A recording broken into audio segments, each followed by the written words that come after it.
तो गाइस बाबा बागेश्वर को तो आप सब जानते ही होंगे। कहा जाता है कि उनके पास एक ऐसी शक्ति है जिससे वो किसी का भी पास्ट और प्रेजेंट बता देते हैं। लोग कहते हैं कि उन्होंने कर्ण पिशाचनी सिद्धि प्राप्त की है, एक ऐसी शक्ति जो इंसान के कान में आकर सब कुछ बता देती है। हालांकि बाबा बागेश्वर ने कभी इस बात की खुद पुष्टि नहीं की है। अब ये बात कितनी सच है ये तो वही जानते हैं, लेकिन एक बात तो सब जानते हैं, काली शक्ति के रूप में सबसे पहला नाम माँ काली का लिया जाता है। और कहा जाता है कि इस शक्ति का सबसे छोटा लेकिन सबसे तेज रूप होता है कर्ण पिशाचनी का। तंत्र विद्या में ज्यादातर तांत्रिक माँ काली की पूजा करते हैं, जिसे सिद्ध होने में समय लगता है। पर कर्ण पिशाचनी विद्या एक ऐसी तंत्र विद्या है जो सिर्फ 3 दिन में सिद्ध हो जाती है, और जब ये सिद्ध हो जाए तो इसकी सारी शक्तियाँ पूरी तरह आपकी हो जाती है। कहा जाता है इस शक्ति से आप किसी का भी पास्ट, प्रेजेंट और फ्यूचर सुन सकते हैं, और पैसा, शोहरत या दुनिया की कोई भी चीज़ आसानी से पा सकते हैं। यही नहीं, जब कोई साधक कर्ण पिशाचनी को सिद्ध करता है तो रात के अंधेरे में वो एक औरत बनकर आती है। ये एंटिटी इतनी खतरनाक होती है कि आप इसे जिसका भी चेहरा या रूप लेने को कहेंगे,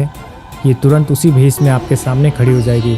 और फिर ये सफ़र एक शारीरिक संबंध से शुरू होता है। लेकिन ध्यान रहे, ये विद्या जितनी सरल लगती है उतनी ही ज़्यादा खतरनाक भी है। एक बार अगर कर्ण पिशाचनी आपके साथ जुड़ गई तो दुनिया की कोई भी शक्ति उसे आपसे अलग नहीं कर सकती, सिर्फ मौत के अलावा। और लोग तो ये भी कहते हैं कि मौत के बाद भी कर्ण पिशाचनी की शक्ति आपको मोक्ष पाने नहीं देती। तो गाइज, अभी तक आपने सिर्फ कर्ण पिशाचनी की शक्तियों और उसके वासना जन्य श्राप के बारे में सुना, लेकिन अब मैं जो आपको बताने जा रहा हूँ वो आपके रोंगटे खड़े कर देगा। इसलिए यहाँ तक रुकने के लिए थैंक यू, और आगे भी एंड तक बने रहिएगा। गाइज, वीडियो के लास्ट में मैं आपको डिटेल से बताऊंगा कि इस खतरनाक सिद्धि को कैसे किया जाता है। और मैं आपको बता दूं, ये विधि इतनी विचित्र है कि इसे करते समय आपके आसपास इतनी सारी सुपरनैचुरल एंटिटी घूमने लगती हैं कि आप डर के मारे बीच में ही सब कुछ छोड़कर भाग जाएंगे। गाइज, इसे रिसर्च करने में बहुत टाइम लगा है, इसलिए वीडियो को लाइक और शेयर जरूर करिएगा।